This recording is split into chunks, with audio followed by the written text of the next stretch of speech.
In November 1942, as the first larger waves of German prisoners were settled in British camps, the contrast between expectation and reality became immediately apparent. The soldiers had prepared themselves for humiliation and brutality, yet the early hours in captivity were quietly, almost unnervingly, orderly. They were met with routine rather than rage. Guards moved with calm efficiency, issuing instructions clearly but without menace. There were no taunts, no screaming, no sudden punishments. Every step seemed deliberate, precise, almost mechanical. This was not what they had been told to anticipate. German propaganda had painted British camps as places of terror, where prisoners would be beaten for the slightest infraction, starved, or left in squalid conditions. They had expected chaos, cruelty, and constant vigilance against unseen threats. Instead, they were confronted with normality, a normality that, at first, unsettled more than reassured. The prisoners noticed details carefully. Camp layouts were organized and functional, not designed to intimidate. Barbed wire and watchtowers existed, but they were symbols of control, not cruelty. Hut rows were clean, pathways swept, and kitchens active. Meals arrived regularly, well prepared and in adequate portions. Prisoners, trained to scrutinize every gesture for hidden malice, found themselves at a loss. How could this be consistent with the warnings they had received? Guards addressed them politely, often repeating instructions calmly, with no hint of contempt. When a man dropped a cap or stumbled, it was quietly corrected, not ridiculed. Letters could be sent home under supervision. Medical attention was available. Work details were assigned, but the tasks were mundane and carefully monitored, not arbitrary punishments designed to break the spirit.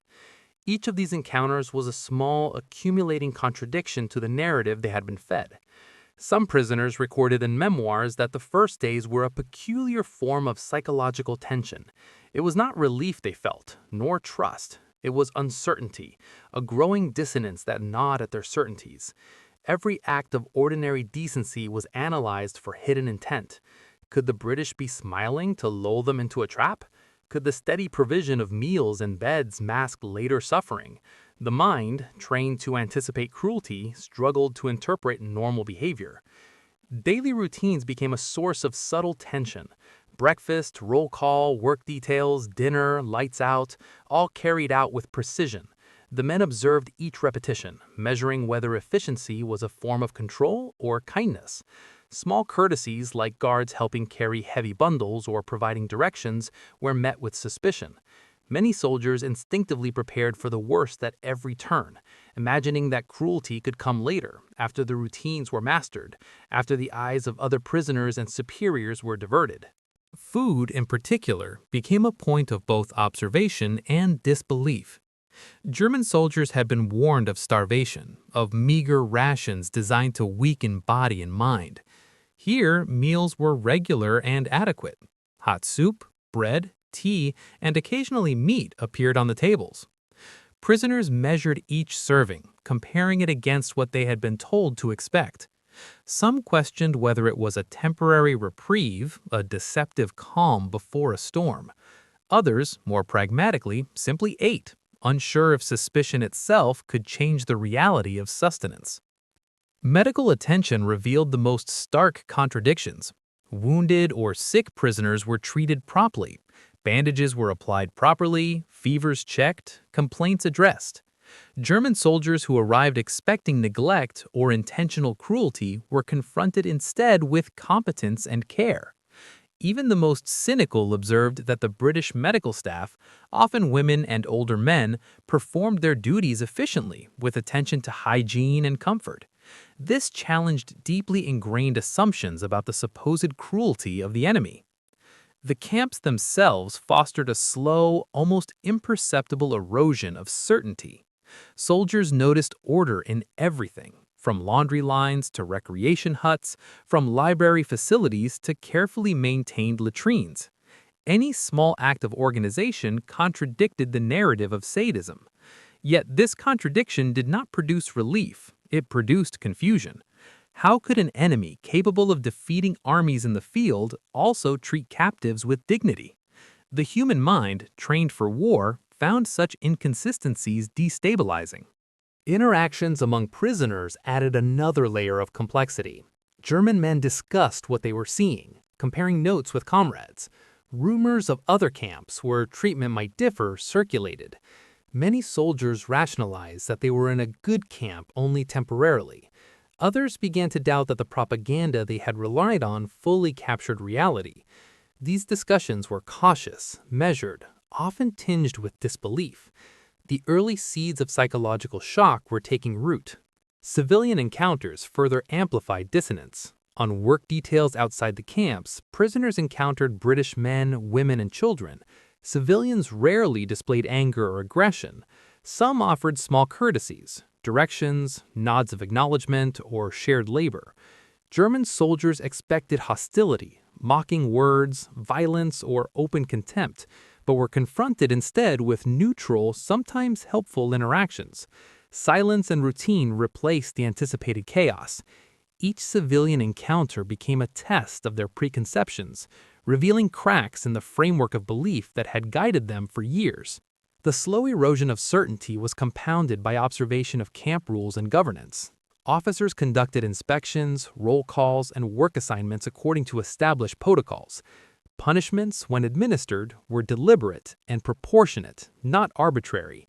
Prisoners were able to observe consistency and fairness in the administration of authority. This challenged the notion that British discipline was purely punitive or cruel. Psychologically, the impact was subtle but cumulative. For men trained to anticipate only cruelty, ordinary order became a source of anxiety. The absence of expected terror forced them to confront the idea that they had been misled, yet admitting this to themselves was difficult. To acknowledge that the enemy could be competent, humane, and orderly without hidden malice threatened the mental scaffolding that had allowed them to endure fear and prepare for capture. Personal routines became a small anchor amid the confusion. Writing letters home, exercising in designated yards, participating in sanctioned recreational activities, these were all opportunities to observe normality in action. Prisoners noted that obedience did not invite arbitrary punishment. Cooperation was tolerated. Respect for boundaries was consistent. Each repetition, each small act of regularity slowly undermined the narrative of inevitable suffering. At the same time, subtle cultural differences heightened the psychological tension. German soldiers were trained to expect animosity, yet they encountered unfamiliar social norms: politeness without overt aggression, order without oppression, humor without derision. Civilians worked efficiently but without condescension. Guards enforced rules without cruelty. The prisoners' minds struggled to reconcile these patterns with the expectations of punishment and hostility they had internalized for years. Small moments produced profound inner conflict. A guard returning a dropped personal item, a fellow prisoner receiving medical treatment without complaint, meals shared in silence or conversation. These were not relief, they were cognitive anomalies. Each anomaly forced a reconsideration of long-held beliefs. Soldiers began to ask questions internally they could not yet voice aloud.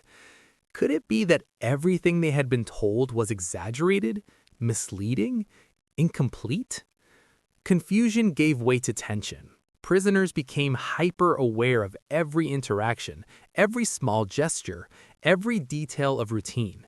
They analyzed intentions, anticipated deception, and measured the reliability of what they were seeing.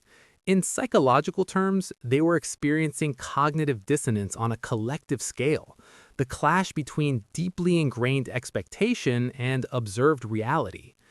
Yet, even as doubts began to emerge, the fear remained. Many prisoners still braced for cruelty, still imagined the hidden, inevitable punishment awaiting them at the first opportunity. The mind, trained under fear, clung to the possibility of danger. Observation alone did not immediately dissolve years of indoctrination. Work details outside the camp highlighted the dissonance further. Soldiers maintained fences, worked in fields, or assisted in small construction tasks. Civilians sometimes watched or helped coordinate. The work was physically demanding but not intentionally punishing. Guards monitored for safety and compliance rather than to inflict suffering. German POWs, expecting hardship as a form of retribution, struggled to interpret these activities. Was this leniency, a trick, or simply normal labor? The uncertainty created an underlying psychological stress, different from the fear of immediate violence. Letters and communication reinforced the anomaly. Messages home, when allowed, described routines, meals, and treatment that contradicted prior beliefs. Families often sent small parcels with clothing or food. Even within censorship constraints, prisoners could detect the discrepancy between expectation and reality. The propaganda-based assumptions of cruelty appeared less absolute. Small acts of kindness, whether from guards, medical staff, or fellow prisoners, had an outsized impact. A guard offering advice, a nurse treating a minor wound efficiently, or a fellow prisoner sharing a portion of food, all became psychologically significant. These moments did not produce relief in the classical sense. Instead, they produced dissonance, uncertainty, and slow erosion of ideological certainty. As weeks passed, patterns became clear. Routine persisted. Treatment remained consistent. Civilians were not hostile. Punishments were measured. Meals were adequate. And yet, prisoners were still wary. They had been trained for years to expect otherwise. Suspicion was an adaptive response. Normalcy itself had become a source of tension. By the end of this early stage of captivity, a subtle but undeniable realization began to form. The Britain they had feared was not manifesting the cruelty they had anticipated. The rules of war, of conduct, of human interaction, were operating differently than they had been led to believe. And yet, fully accepting this truth was psychologically challenging. It required not only observation, but also the quiet acknowledgement that the framework they had trusted for years, propaganda, indoctrination, expectation, was incomplete, inaccurate, or misleading. In this liminal state, neither fully trusting nor fully afraid, German prisoners existed in a prolonged psychological tension. Every meal, every patrol, every civilian encounter reinforced the anomaly. They were still prisoners, still under guard, still bound by circumstance. But the cognitive map of cruelty and inevitable suffering that had guided them for years was fraying, slowly, almost imperceptibly. By early 1943, those who had been in Britain for months began to record in diaries and memoirs the unsettling clarity of their experiences. They wrote not of joy or liberation, but of confusion. They documented how ordinary actions, the regularity of routine, the politeness of guards, the adequacy of food, clashed with every expectation they had carried from Germany. The psychological shock was profound precisely because it was quiet, ordered, and predictable, rather than violent or spectacular. This slow, methodical contradiction of belief would have consequences far beyond the individual. Officers observed the dissonance spreading through units. Prisoners began questioning not only what they had been told about Britain, but also about the reliability of their own judgment, the integrity of orders, and the accuracy of propaganda that had shaped entire armies. The British approach, by being consistent, measured, and humane, created a cognitive pressure that undermined Nazi indoctrination more effectively than confrontation or over-brutality ever could. By the conclusion of this stage, the first cracks in certainty had widened. German prisoners still approached every situation with caution and suspicion, yet the cumulative weight of normalcy, the steady, relentless sequence of predictable, humane, and organized life was slowly reshaping perception.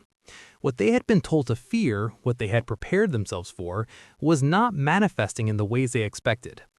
The psychological stage was set for the next phase, the full collapse of previously held beliefs, when prisoners could no longer reconcile expectation with observation and had to confront the truth of Britain as it actually existed.